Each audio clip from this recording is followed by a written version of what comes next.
beyond the handiwork of man.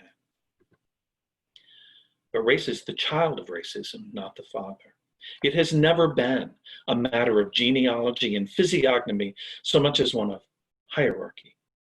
Difference in hue and hair is old, but the belief in the preeminence of hue and hair, the notion that these factors can correctly organize a society and that they signify deeper attributes, this is the new idea at the heart of these new people who have been brought up hopelessly, tragically, deceitfully to believe that they are white.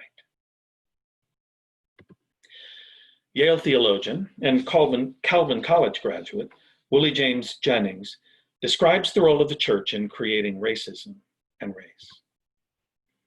Our struggles are intractable because we refuse to see how deeply their roots are embedded in the ways we think, live, and imagine the world. Race in America is a form of religious faith. Indeed, race has a Christian architecture, and Christianity in the West has a racial architecture. Dr. Jennings also helps us see how white dominance inevitably becomes white identity. Whiteness is a way of imaging oneself as part of the central facilitating reality. The reality that makes sense of, interprets, organizes, and narrates the world. Whiteness is having the power to realize and sustain that imagination. Jonathan Wilson Hartgrove, author of Reconstructing the Gospel, Finding Freedom from Slaveholder Religion, writes about this idolatrous worship of our own whiteness by saying that white American Christians are living in skin. Exploitation is a ravenous beast. It demands continual feeding, pushing Indians west of the Appalachians, then west of the Mississippi, then onto smaller and smaller bits of land reserved for their use. It took a civil war and 600,000 lives to end slavery, a huge step forward.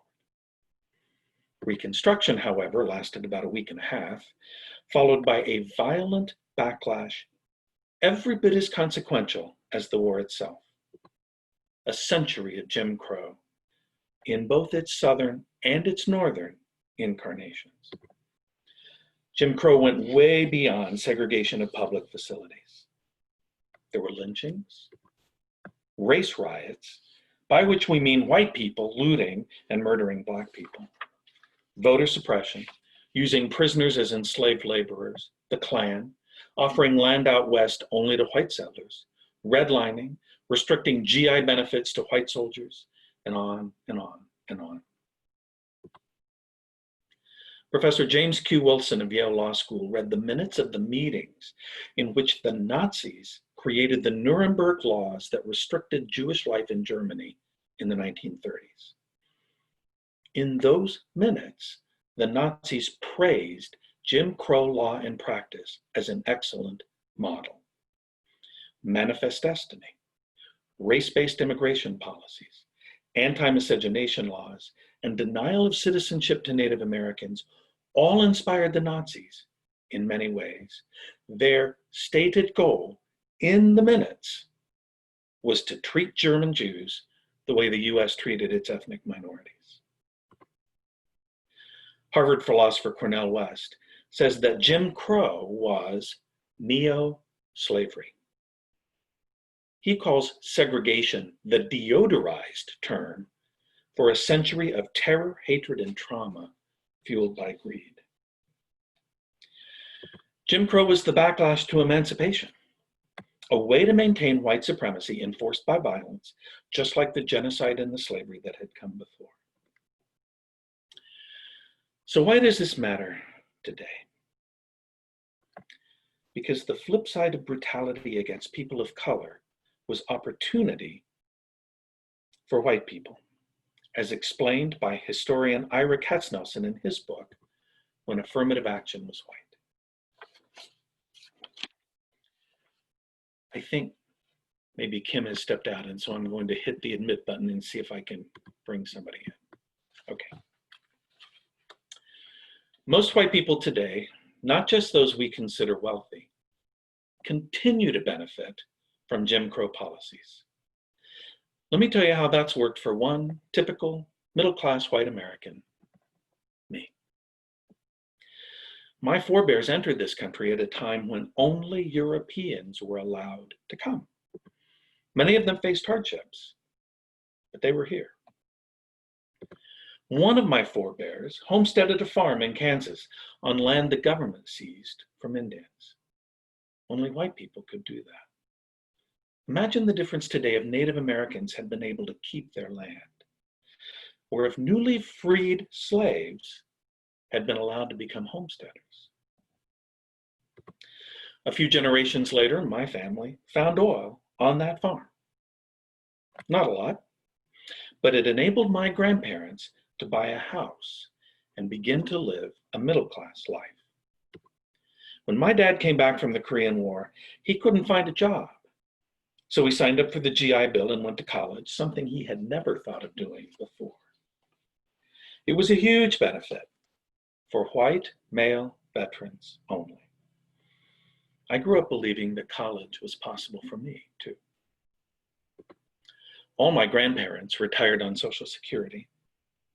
That's not remarkable, unless you know that most people of color in their generation didn't qualify for Social Security because farmhands and domestic servants were not allowed to sign up. This was done specifically to exclude most Black Americans, Mexican Americans, and Asian Americans from the program. When my wife and I bought a house here in Holland 36 years ago, my grandparents loaned us the money. 1940s oil money from an 1870s homestead became a 1980s mortgage, and I still live in this house. My wife and I have lived a stable middle-class life because our forebears were white. Now, they worked very hard, but millions of others worked just as hard without the opportunity to turn that work into financial stability. 350 years of legal discrimination provided me with significant advantage, and the legacy continues with my adult children. Most of the white majority doesn't acknowledge the cumulative effects of all this advantage. The Wikipedia page on the history of Holland, Michigan says simply that Van Raalte and his colony settled on land in the midst of the Odawa people, and that joint occupation by the two communities was not a marriage made in heaven, and thus the Odawas simply decided to move north. The white version of the history of race is a toxic mixture of denial and justification. Nothing much happened, and besides, they deserved it. Things did change in the 1960s. The civil rights movement was the next big step forward, thanks to thousands of courageous people. But look at what followed. Hostile Supreme Court rulings, dog whistle politics, and the millions of white people who individually and collectively fought to preserve and strengthen the exclusionary walls around white neighborhoods, white churches, and white schools. The backlash to the civil rights movement was national, not regional. History and current events show that racism runs deep throughout the nation. I make no apology for Southern racism, but the Northern obsession with Southern forms of racism serves mostly to help white Northerners ignore their own racist beliefs and practices. Early on, white opposition to the civil rights movement was nationwide. Let me show you. This isn't Charlotte. This is Chicago. This is not Dallas. This is Detroit. This is not New Orleans. This is New York. This isn't Florida. It's Philadelphia. And this is not Louisville. This is LA. The Equal Justice Initiative reports that Southern opponents of integration were strongly encouraged by the fan mail they received from all over the country. To know that so many Northerners were supported was a source of great encouragement. Ibram X. Kendi, historian and director of the Anti-Racist Research and Policy Center at American University, although he's moving to Boston University this fall.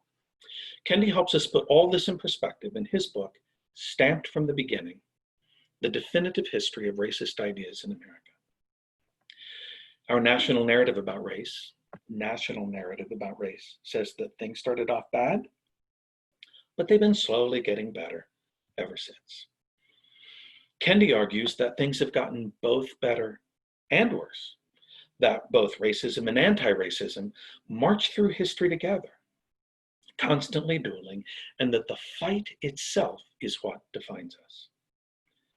Things did start off bad, and we did make some anti-racist progress, but then there was racist backlash to the anti-racist progress, and then anti-racist backlash to the racist progress.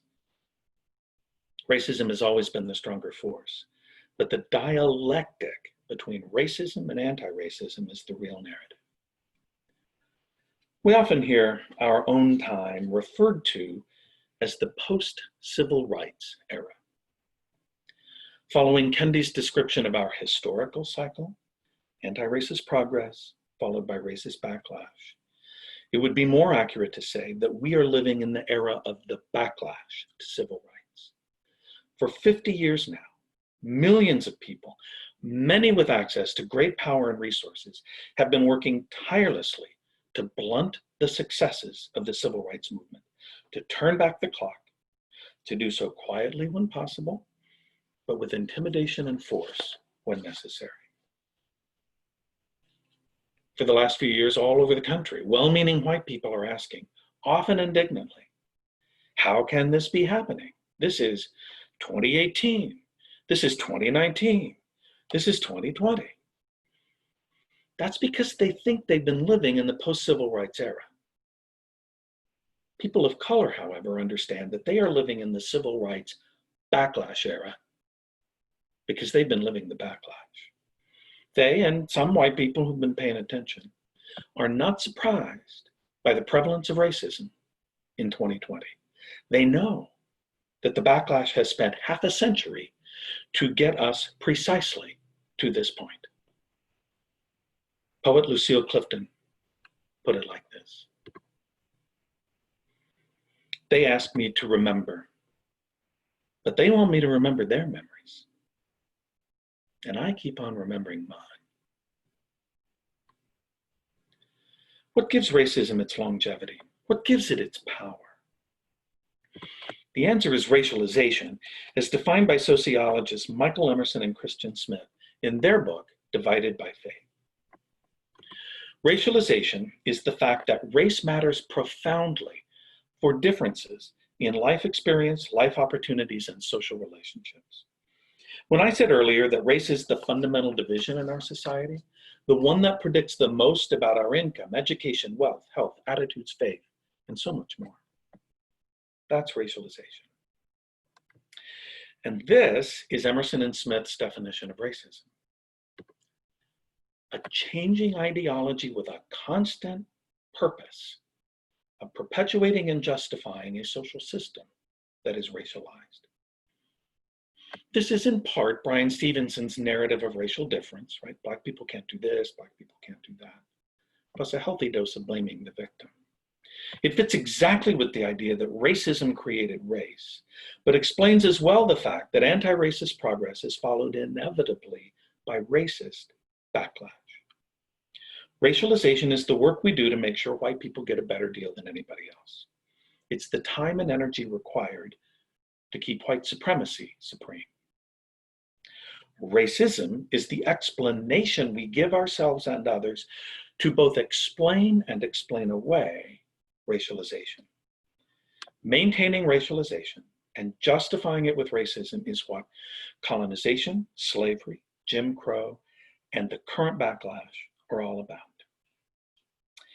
Comedian Amr Rahman explains it like this: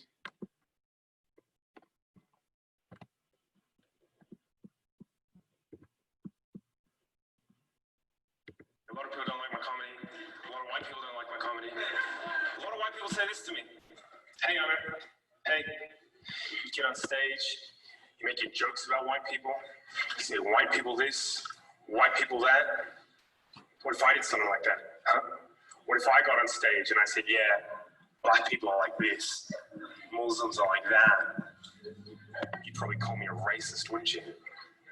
And I say, yeah, I would. Yeah, you should never do that. That's bad for your health. You're like, well, you do that, Ahmed. You do that. You get on stage, make your jokes about white people. Don't you think that's a kind of racism? Don't you think that's dun, dun, dun, reverse racism? I said, no, I don't think that's reverse racism.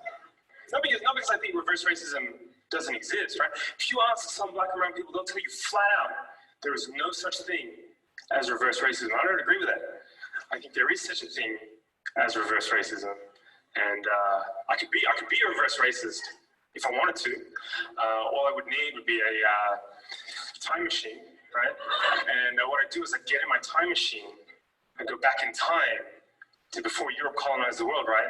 And convince the leaders of Africa, Asia, the Middle East, Central and South America to invade and colonize Europe, right? Just occupy them, steal their land and resources, set up some kind of like, I don't know, trans-Asian slave trade where we exported white people to work on giant rice plantations in China.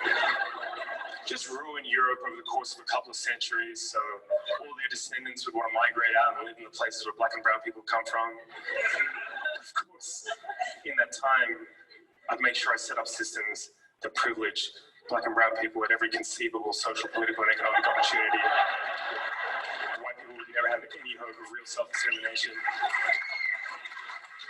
Just every couple of decades, make up some fake war as an excuse to go and bomb them back to the Stone Age and say it's for their own good because their culture's inferior and just for kicks.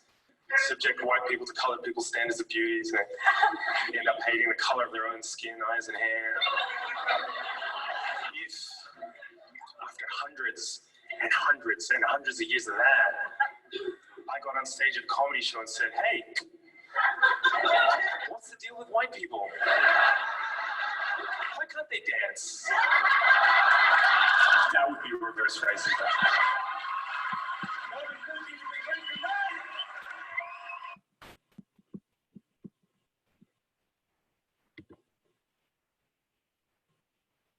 And that's how we ended up here.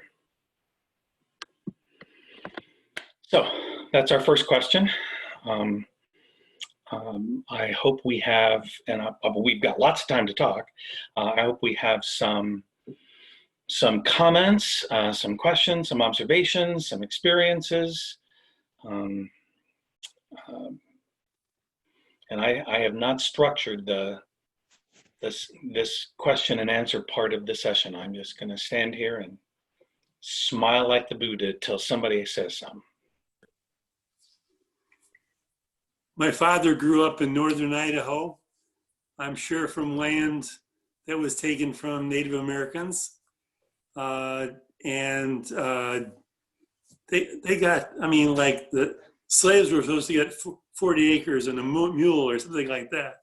And my grandfather, as long as he developed the land, it was free. Yeah, that was the plan. Mm-hmm. You know who did get reparations after the end of the Civil War? The slave owners were paid the worth of their slaves by the federal government because they had been taken from them. Crazy. Yeah. And when the GIs came back, the white GIs could use funds to get houses in suburbs that were completely white. Yeah. And kept that way with a lot of regulations. Yeah. The GI Bill covered a lot more than college tuition, right? It was FHA loans.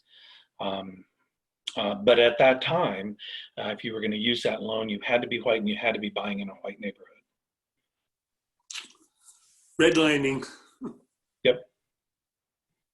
When we moved from Tennessee, our neighborhood was beginning to change racially, and my mother sold her house to an African-American family, and there had to be a subterfuge about handling the mortgage and all of that.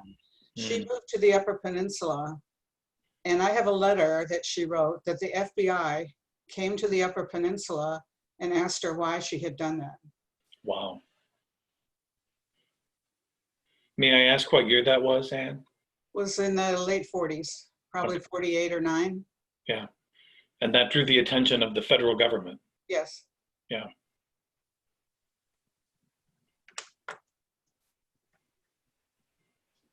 You know, Chuck, I used to teach on the Native American Mayterm studies. Yeah. Hey, Dave. And I spent some time in South Dakota a lot of the time, but one weekend I went to church at a Reformed church in Rapid City. And it was election time at that year for the presidency. And it was interesting that the fellow who led the class made the statement. He says, "I hope it snows a lot, then the Indians won't be able to vote." Oh, man. Yeah. And then one other thing I have, I don't know if you've seen it, but a new book just came out, The Rights of Conquest, The History and Culture of Michigan's Native Americans. Excellent book. I have not seen that. Can you email me that information, Dave? I will do that. Thank you very much. Chuck, Rick Byrne, when I went to the Navy Supply Corps School in Athens, Georgia in the fall of 1967, now that's later than what we've been talking about, I wanted to take the train to New York. I thought, well, I'll leave my car on base and take a cab. As I flipped to the yellow pages, Veterans Cab's ad was proudly serving in big letters the white people of Athens for over 40 years. Yeah. This is October 1967 we're talking about. And so obviously Veterans Cab was not going to allow any black people in the cabs. As late as 1961, the Central of Georgia Railroad, and I've got railroad books here that show this is 1961, had seats reserved for white passengers only. Oh, yeah. Print. So it was pretty rough stuff. Yeah. Yeah. Yeah. My wife grew up in a little town called Belvedere, South Carolina, which is not too far from Augusta, Georgia. Augusta was the big city. They went downtown to do their shopping and that sort of thing. Now, I believe Augusta did change with the passage of the Civil Rights Act in 1964. I think they desegregated then. But my wife still remembers as a little girl getting on the bus with her mother and having black people in the back and white people in the front, right? So it lives with us still. And of course, all those other legacies of all those other privileges are still in Georgia and Michigan, as they pointed out, and lots of other places. Chuck, Brad Bright here.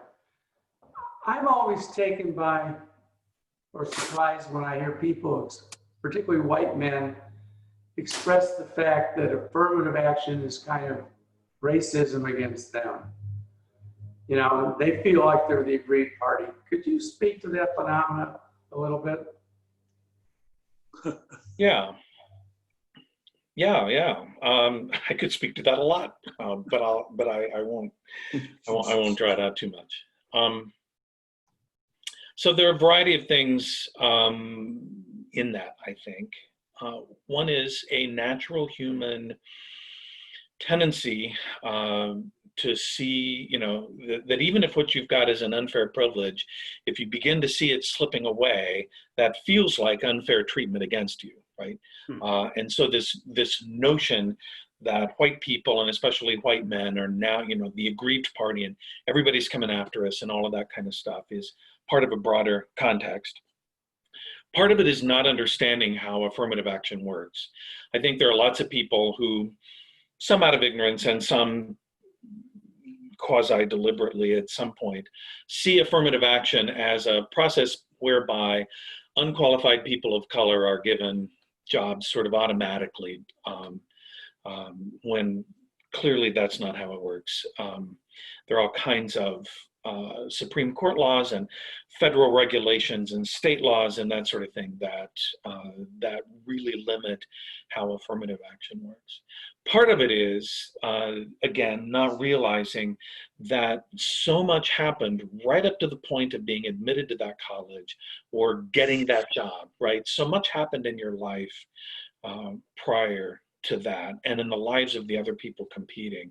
And anytime you've got an advantage, you don't see it that way. And anytime something doesn't work for you, you do see it that way. A number of years ago now, I was talking with a Hope student, Mexican-American background, upper middle class family, really excited about a graduate program in the United Kingdom, bright, you know, just great guy, great guy. But it was going to be a pretty expensive program, even for his family's resources. And he made this kind of offhand comment. He said, you know, it would have been a lot easier for me if I'd been born poor, because then there'd probably be some sort of scholarship for me for going here, right? And I just let that hang there for a minute and said, well, you know, let's talk about that. And he said, I know. He said, but sometimes that's how it feels. And so I think, right, I think it's hard. It's hard to see your advantages for as big as they are, and it's hard not to see any disadvantages you've got. It's also the case, right? I'm in higher ed. I'm in education, right? I know what it's like. I know what it's like to be part of a deeply racist system, right? Right now, the focus is on law enforcement, and we've got a lot of research that shows that racism exists at every level there. But I think you could argue that the racism of education does more harm for people of color in this country than almost any other institution. I know what that's like. I know how difficult it is to make changes locally and nationally. And I know that that if you've gone through a system that fits you really well, it's hard to think that you wouldn't be the perfect person for that job, right? I know that it's hard to see that. And then, of course, all of this happens in a context where there are people of influence who are nurturing those kinds of grudges and using them for their political and economic benefit. I've got a comment about the education. I went to Grand Rapids South High School in the early 50s, and it was about 1/3 African-American students. There was one African-American teacher. Mm-hmm. Only one. Yep. Yep. And sadly, that is common in school after school after school around the country today. That has not changed. Didn't stop after the 50s. No, sure. No. In fact, in terms of education, the percentage of teachers across the country who are African American, at least, has gone down. And partly it is an unintended consequence of trying to dismantle school segregation, right? And segregation in other places by giving, there used to be a relatively small number of professions that middle-class African Americans could go into, right?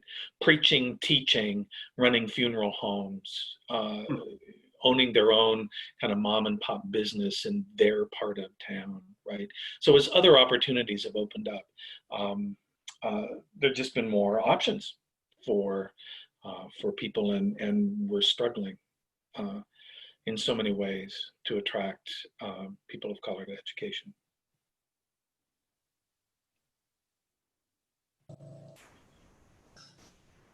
Would you talked a lot about backlash. Whoops, I'm sorry. Can you give us some positives and things that have happened? Progress, positive direction. Yeah, absolutely. And we'll talk more about that in the next couple of classes. But remember the historian Ibram Kendi, I mean, he says that well, in addition to this kind of, we go through these times of progress and then the backlash, that in various parts of the society, depending on where you look, at almost any given moment, we're making some progress someplace, but we're going backwards in other places. And what that means is that almost anybody trying to make almost any point can find at least one example of what they're talking about, and use that. Progress that I'll think of 3 better answers to this question after we end the class, but percentage of students of color who are graduating high school is up dramatically from the time I was in high school 40 years ago. Percentage of Latino and African American students going on to college is up pretty significantly. There's still a big gap in graduation rates in college that it mirrors, 40 years ago, it mirrors the graduation gap for high school, right? A lot of African American and Latino kids would start high school but not finish. Now we're at a point where more are coming to college, but sadly, not nearly the percentage are finishing. And that part of things is a problem that goes way beyond what your high school training was, or your GPA, or your SAT score, or something like that. But we got, so that there's work to do. But we definitely are in a place where a higher percentage of our students of color are coming on to college, and not as high, but definitely graduating. I think the response, that we've seen in the last couple of months is a potential source, right, of optimism. NASCAR, right? NASCAR. Right. Let's hear it for NASCAR. Who ever thought I'd say that? But they put out their statement, like a lot of other places, wanting their cookies, as they say, for putting out their statement. But they've done way beyond that. And the backlash to that is only beginning. But thus far, the leaders of NASCAR are holding their own on that. And that display of support for Bubba Wallace was just moving, right? Yeah. I mean, and that's another good sign, because it's not just somebody's diversity coordinator and PR person who's writing the statement, and then, with no effect on the culture of the organization. There are at least some pretty influential people in that organization.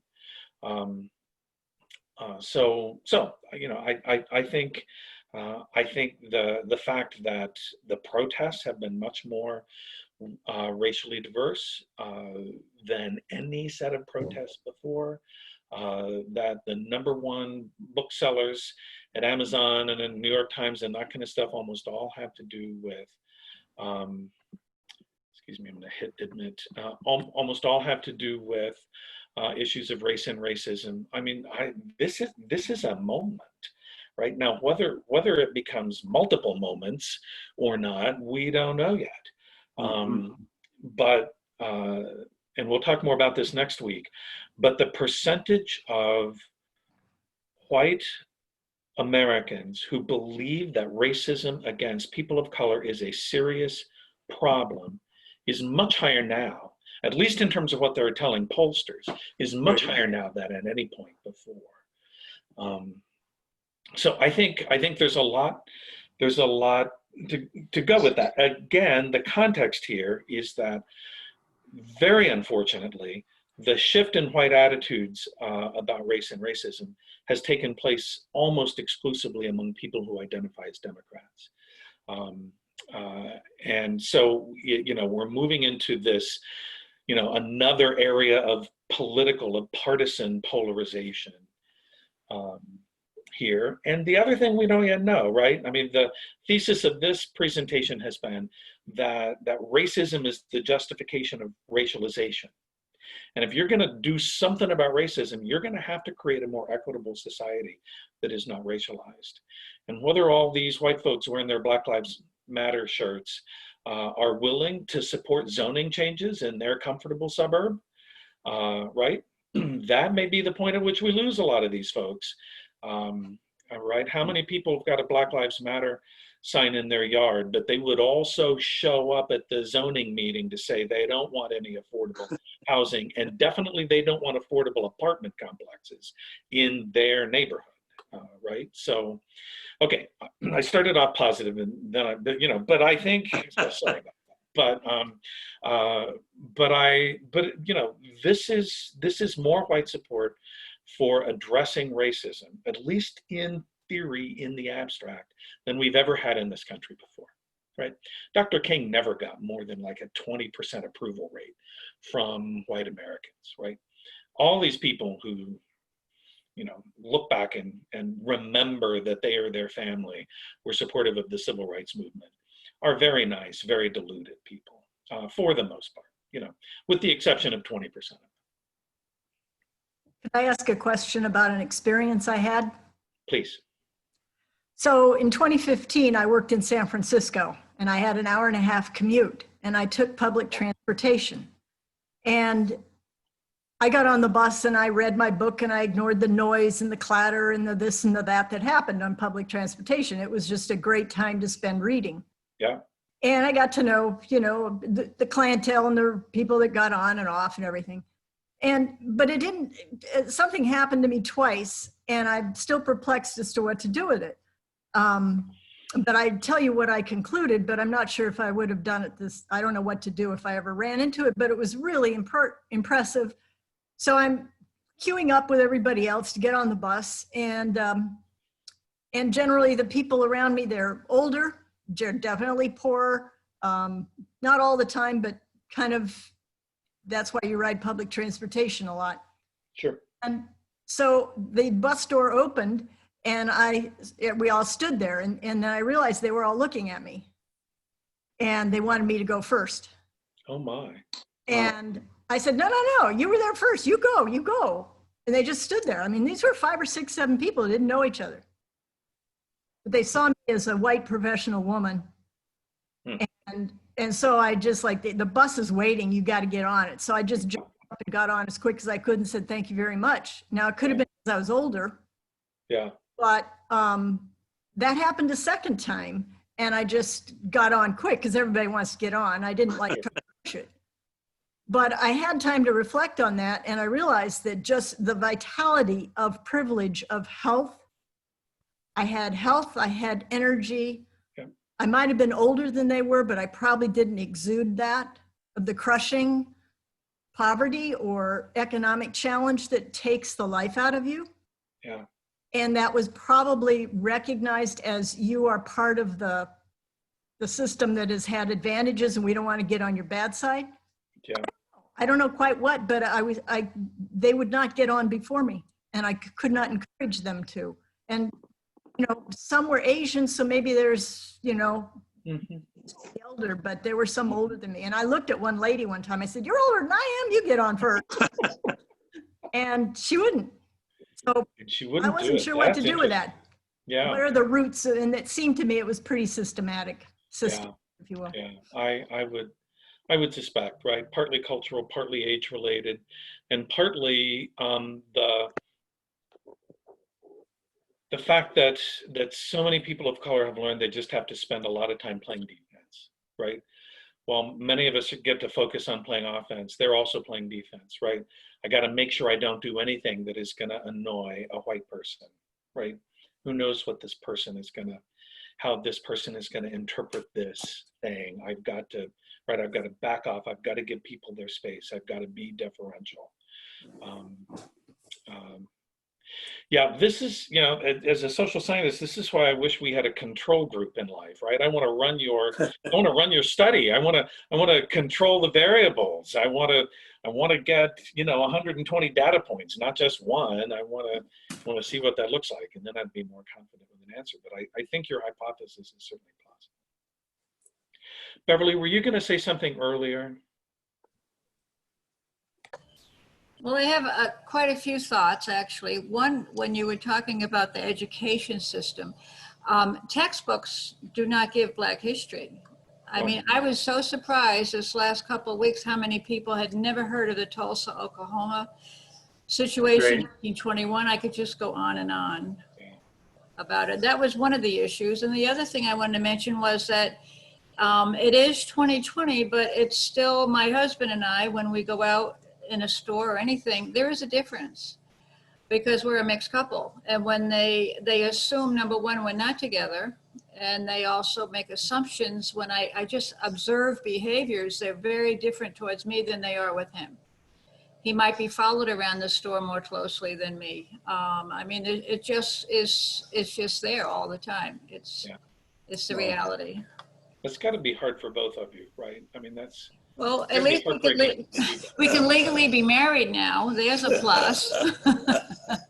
That wasn't always true. But there are things like that. The movie, The Loving, you know, the Loving. I mean, things are changing. I really want to believe that. And here in Saugatuck, we did have a large turnout for a Black Lives Matter. Yep. And it's not exactly a lot of Black people here, and they were there supportive, and they are committing to action. They're reading a lot of the books and gaining understanding as much as us white people can. Even living with my husband for over 35 years, I still every day realize my privilege. I don't even, you just, it's so there, you don't even know it. Yeah. But hang around with this guy for a while and you really. Well, I realize that he's more than your control group, right? Exactly, yes. He plays a bigger role in your life than that. But absolutely, right? I mean, you've really hit on it, that the research does show that your physical separation, right? Your social and physical separation, right? If you live in an all-white neighborhood and you go to an all-white church and your kids are going to a white school, right? You just don't hear the stories. You don't see them. Right. And that the best way for a white person who hasn't seen this stuff before to come to see it is to love people who are being harmed by the racism in the system, right? And for some people that happens with marriage, right? For some people that happens with adoption. Some of my most committed anti-racist students are white students who have siblings of a variety of backgrounds, and they can just see, right? I remember being in the 4th grade with that teacher and did not get treated the way that my kid brother's getting treated, right? But you know, your point about education, this goes back to, was Brad's point about affirmative action and the need to diversify so many sectors. I went to junior high and high school in Nashville, Tennessee. And my 8th grade year was the first year of just beginning to implement the school desegregation program. And they started by desegregating the faculty. And at that point, 80% of the faculty in Nashville were white and 20% were Black. Nashville is a much, much more diverse place than that now, and many more different ethnic groups. But at that time, in the early 70s, you were either white or you were Black. At least that's the way I remember it. So the 20% of the faculty in our junior high school were Black, and I had my first Black teacher, right? And we were studying the American Revolution. And I thought, you know, okay, American Revolution, I've been through this, I know about these battles. I was 12 and I knew everything. And so I didn't really pay that much attention to the reading because so much of it looked familiar, and I went in to take the test. Well, it turns out that this African-American teacher was teaching about Crispus Attucks, right? And all kinds of things that had never been taught to me before. And I didn't do so well on that test. And bless his heart, I was less grateful at the time than I am now. But he took the time to sit down with me and say, you know, Chuck, you got a C- on this test, but you've gotten an A on the ones before then. Tell me what you think the difference is.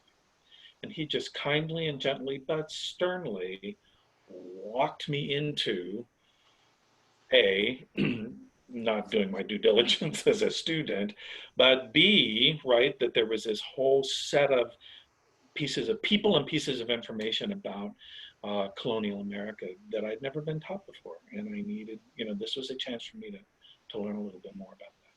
C- student gets to be college professor. Yeah, well, we don't have time to make a list of all my deficits. So, You know, one of the things on the positive side, Chuck has seen is how the athletes have come out in the last 3 weeks on this whole thing. I think that's a very positive thing. yeah, yeah, What did you yeah. say? No one's going to give you the information on me because it's been hidden for so many years, so many generations. The only way you're going to find out is to seek it out yourself. And a lot of times in certain areas, the written word it's not even at hand. It's like you're forbidden to read it. But if you do get the opportunity to read it, you'll find out a lot of truths that were not explored. It's there. You just have to seek it out. Yeah, I agree. And we in the educational field need to do a lot more of what my 8th grade history teacher was doing, right? Bringing in information to the curriculum that other teachers weren't doing and that we hadn't seen up to that time. I think one thing we could do when we get to the last class, but what kinds of textbooks do we have in the schools now? At what levels? I know there's Diversity Rocks the book and readings and so on, but like what are the history texts saying and all those kinds of things? When I went to school in Tennessee, and I still have the social science book, this was a public school book, and it says, we are X million people in Tennessee descended from the whites who came from Europe. Oh, wow. Period. And it had one Wow. long paragraph about the Civil War and said that the slaves were happy to help people. Yeah. And that's what we learned. Wow. Wow. Wow. That's, yeah. That was Knoxville, Chuck. Yeah. And we wonder, Yeah. right, why we don't know more than we do. And that, that's not an accident, right? I've never taught in K-12 education. I don't know that much about it, but I know that textbook sales are driven by markets, and the largest markets, like Texas, right, have a lot of control over what goes in the books. But I also know that there's been some pushback against that, and there are some publishers, probably because they figure they can make some money, who are trying to target some other markets, right? They'll sell fewer books maybe than somebody else, but they're finding that other markets interested in a more holistic and accurate picture of the history do exist, and they can sell some books in those places. I just quick want to say, particularly in response to Beverly's comment, that I would love it too if out of this course there came some course recommendations or course ideas for things that we can keep doing and keep talking about in relationship to this. So maybe the Tulsa, Oklahoma idea is a great one. I would guess maybe Fred Johnson or somebody could do something for us, but as lifelong learners, it's never too late for us, right? So there's, I would love to get any feedback from any of you about additional course ideas related to anything you discuss over the next couple weeks. Hello. I'm Eugene Biegelman. I'm not enrolled officially, but I came in with my wife, Andre Cano. And I'd like to know a little bit more. I grew up in Detroit and in a middle-class Jewish neighborhood and background. And I always wondered about the effects that Henry Ford had on hiring Blacks and having a reputation of being anti-Semitic. And that as you were talking, I thought that he offered $5 a day and people came up from various states to take the job. And I thought Black people came as well, and they were able to be hired. But I don't know really their history of if they were able to organize into the same unions and get the same benefits or what. But I was under the impression that Black people were hired by Ford from various places, and that that led to the increase in the Black population in Detroit, and subsequently the development of neighborhoods and such. Could you say something about that? I know very little about that. I'm not a historian, and so I've just done some casual reading. So anything I'm gonna, I am way out of my Mhm. area of stuff I know well. But yeah, Detroit was certainly, part of that great migration, right? Just like New York, Philadelphia, Cleveland, Chicago, Minneapolis. So there was, it was part of a broader national context, but absolutely. Henry Ford was paying unheard of wages, and people came up, right? There are a lot of folks in Michigan, not just Ann and I, who can trace our roots back to Tennessee or Kentucky, because starting in the 20s and going on through, there were just better opportunities there. I do know that there was a lot of resistance in Detroit in particular to Black people moving into white neighborhoods, and that was true in a lot of other places, but Detroit seemed to be a particularly difficult spot for that, and there was a lot of violence directed against people, Black people who were trying to move in, which gets at the same thing, right? It's the constant thing. There are people, we don't want them, but we need their labor, right? And there's this kind of deep ambivalence we have when we want people to do the work and then disappear at the end of their shift. Is the way that often. Chuck, thank you very much for what you've been presenting. One area that I would really like to maybe have somebody explore, maybe one of your colleagues over in the music department, but is how music has really helped in what race relationships improvements we have had. And I bring this up only because I had read a book by Sam Phillips, an autobiography, and how in the late 40s and early 50s, in the development of what later became rock and roll, is how the Black scene in the Memphis area and how that has helped, and maybe how that can even be used to help us today, because that's an area that has really improved relations and helped me personally in understanding. And my wife and I, we are the parents of 2 minority children, and our one son, who happens, even though they're Korean, happens to be very dark skinned. He has been racially profiled many times in Ottawa County by our sheriff's department. Thank goodness, every time it's happened, he has had his white friends from Hudsonville riding with him, and that has got him out of trouble. But music just seems to be the one key that maybe we can use today. Your thoughts on that, please? Yeah, no, I mean, I again, not any kind of area of expertise. I do know that, forever, white Americans have been interested in Black musical traditions, right? What we think of as Southern Appalachian folk music, a lot of that, like the banjo and a lot of parts of that, were African imports. So there's all these traditions, and I do think that for some folks that it's an opportunity to come together and share that tradition. Unfortunately, the tendency has been for white people to like it, get interested in it, and then they're the ones who get the big dollar contracts, right? And that was true in folk music, in country music, in rock and roll, right? How Elvis was able to draw on that tradition.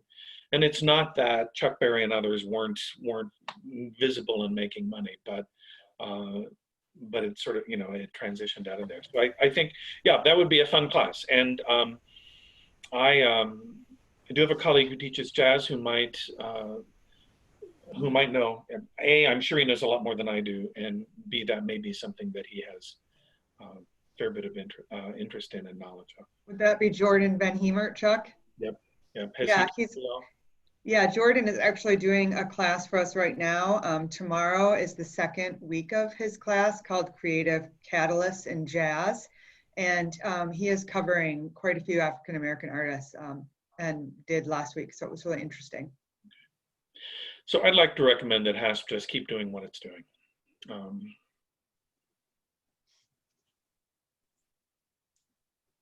You're talking about blacks being hired in Detroit. In the 60s, I was sent by an employment agency to a publisher, sort of sight unseen, and I got the job and I had to go back and pay a fee to the employment agency.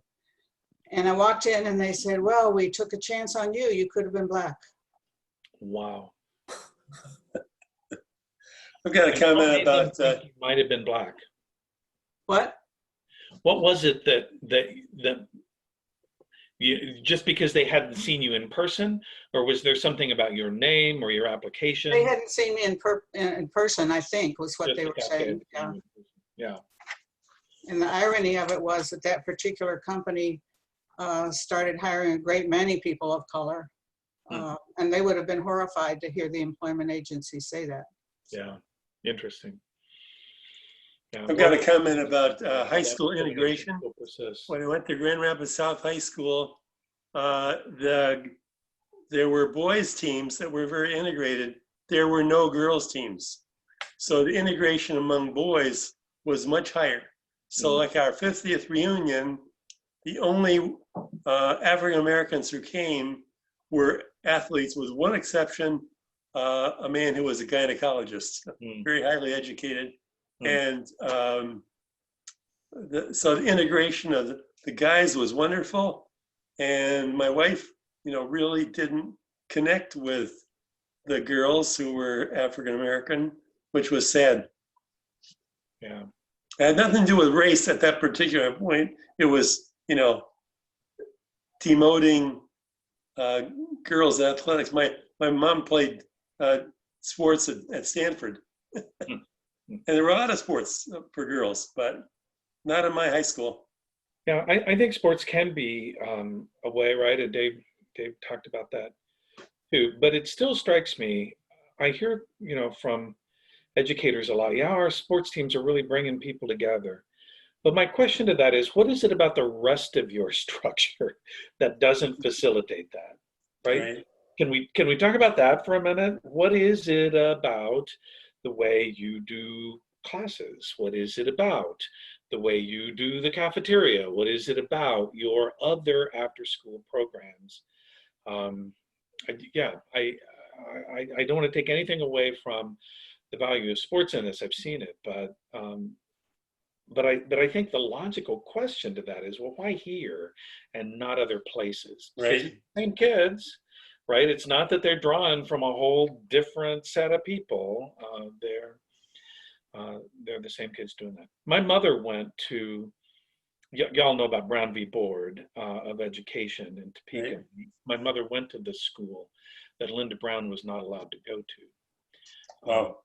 And now she was there about 10 years before Linda Brown came along. She's older than her, but she remembers this was a poor to working class part of the city. It was probably 75% white and 25% black. And she remembers when she walked 4 blocks to that school and the black kids kind of gathered and they literally walked through the railroad yard, dodging trains some mornings to get to the other side, and then walked another half mile to get to their school. But then the kids came together after 8th grade. They came together at Topeka High School. But they had separate sports teams. They had separate proms. They had, right? It was an integrated school in terms of the fact you could be in class with any of the students who were there. But But I think that speaks to the power of this out of class experience, right? They were so determined to make sure that students didn't have that. Right.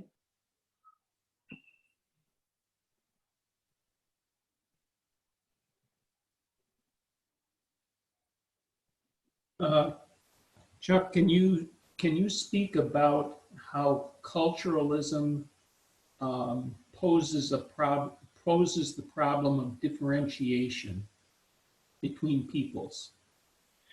Tell me what you mean by culturalism, please. Oh, okay. Here's my basic thought. Okay. Is that a white person is brought up in a certain way in a certain environment and sees things and does things in a different manner, perceptually anyway.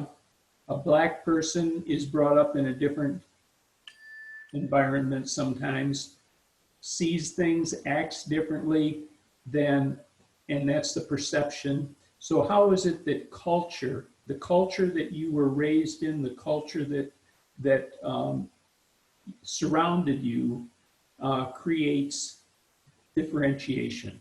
Yeah, no, that's an important thing to bring up, and I'm glad you did, because most of what I've talked about today, at least, has been just one dimension. I talk in my Race in America class about two dimensions of race, right? That one dimension is what I call a vertical dimension of access to power and resources, right? And that's a vertical dimension because being on top means you are on top, right? Being on top is the place you want to be, because on the top is better than on the bottom. But there's also a horizontal dimension of cultural difference. And I think of that as a horizontal dimension because every culture has some things it does well and other things it doesn't do well. Every culture has something it could contribute and simultaneously something that it could learn from. So I don't see that as being better or worse, but there's definitely a difference, as you pointed out. And that's a real thing, right? And we've got to learn to navigate both that vertical dimension. Well, we need to learn how to take apart the vertical dimension, and then we need to learn how to have more skills about navigating that horizontal dimension.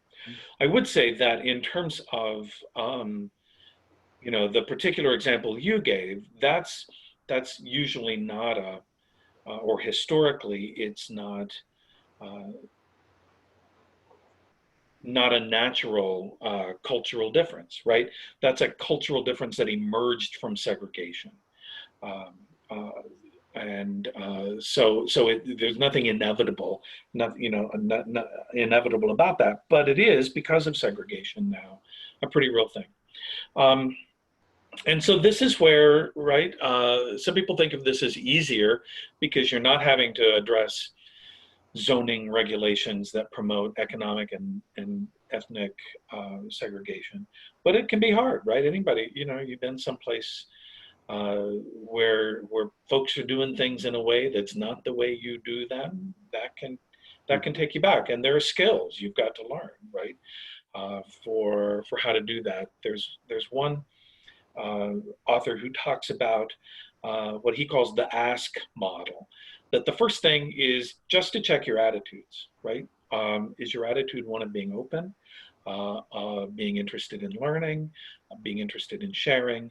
And then the S is your skills. Have you developed some interpersonal skills, many of which are just, how do you warmly engage somebody who is going to be different from you in some fundamental ways? Do you know how to ask open-ended questions, right? Do you learn how to let people, particularly if you're in the majority and somebody else is in the minority, do you know how to phrase things in a way that lets them respond in whatever way they want? Let me give you an example of that. So, when we moved to Nashville moved to Holland in '83. Some of you are in Holland in '83. Probably a lot of you have moved here since then. But one of the big surprises to me was that being a Tennessean made me something between a curiosity and an oddball. I thought, I mean, really seriously, I thought it's 500 miles away. And yet, for some people, not for most, but for some people, you thought, right, oh, so you're from Mars. You're one of the Martians. Isn't that interesting? And then they would go through their list of stereotypes about Martians and start asking me these questions, right? I got asked when I landed in Holland, I got asked, so did you have indoor plumbing growing up? Right? And I'm thinking, I grew up in a city of 1 million people. And by comparison, ladies and gentlemen, this is the smallest place I've lived, and right, and so that's the kind of hubris of assuming that this town of 30,000 was so more sophisticated and advanced than my hometown, right? That is not an example of asking an open-ended question that encourages someone to share from their experience, right? But then, I had, somebody else at that time said, I hope your move is going well. What do you like about it here thus far? And then they asked, and what do you miss about Tennessee? Right? That was a great question. It assumed that there was something worthwhile in Tennessee. It assumed that there would be things I would miss. They were genuinely curious. So I think that's the S in there. Do you have some skills about just some basic, how to be respectful, give people some space, invite them into a conversation, but not force them into a conversation and not on your terms, right? One of the things I think is so important, I tell my students all the time, right? You got to have some experiences where you're in the minority. Some of my students have that experience at Hope, but some of my students don't have that experience at Hope and haven't had that experience other places. I said, until you're someplace where you are on their turf and their terms, you're not really going to know what that culture is like. So that's the S in there. And then the K is knowledge. There are things that you can learn, right? There are books you can read. There are videos you can watch. But his point is that most people think you have to begin with the knowledge. And I saw that when I went a few years ago to teach for a semester in Tokyo, right? So many of the books that I got about it said, here are 100 things about Japanese culture you need to know. And it turns out that half of those were either out of date or they were only in corporate life and they didn't apply other places, right? So we think we got to start with the knowledge. But I think this, this attitude of openness, the skill of helping people, navigate some culturally ambiguous connections, and then some knowledge is useful. So I think it's real. I think it can be the most fun part of these intergroup interactions, but I think there can be some pitfalls along the way too. I have a question or comment. Yes. This is regarding music. My husband and I lived in Dallas from 76 to 85, and there happened to be at an arts movie theater an opening of a movie called Say Amen Somebody. And the people who were in the movie were there. This was the premiere. Oh. And it's a movie that deals with the history of gospel music. And I know that it's available now on DVD. I just loaned my copy to Beth Carroll, Pastor Beth. She's thinking of maybe using it with her group. And I'd highly recommend it. It's just wonderful if you like gospel music, especially. And I have just ordered several books that deal with race. One, Wait for Jollity, and then the one that you mentioned. I'll talk about those next week. I hope to get on. I was late getting on today. And I want to thank you for doing this. I heard you at Hope Church, and I talked with Judy Parr, and I think she arranged for you to do this. So thank you so much. Well, thank you. I'm glad you could make it. and I hope you make it next week. I hope so. Thank you. Kim, how strict are you all about the times here? I'm seeing 2:30, and I'm happy to hang around, but I don't know I do not know the culture of this organization. Well, normally if we were in the classroom, the class coordinator would just say, hey, everyone, we know it's 2:30. Feel free to go if you need to go and have other things to do. If you have other questions or comments for Chuck, feel free to stay and give him those. But otherwise, feel free to head out. So what Kim said. Okay. Okay. Thank you for the chance to be here today, and I hope to see many of you 2 more times. it was awesome. Thank you so much. Thank you, Chuck. Thank you, Chuck. Okay. Bye, everyone. Thank Bye. you. Thank you. Great to see you.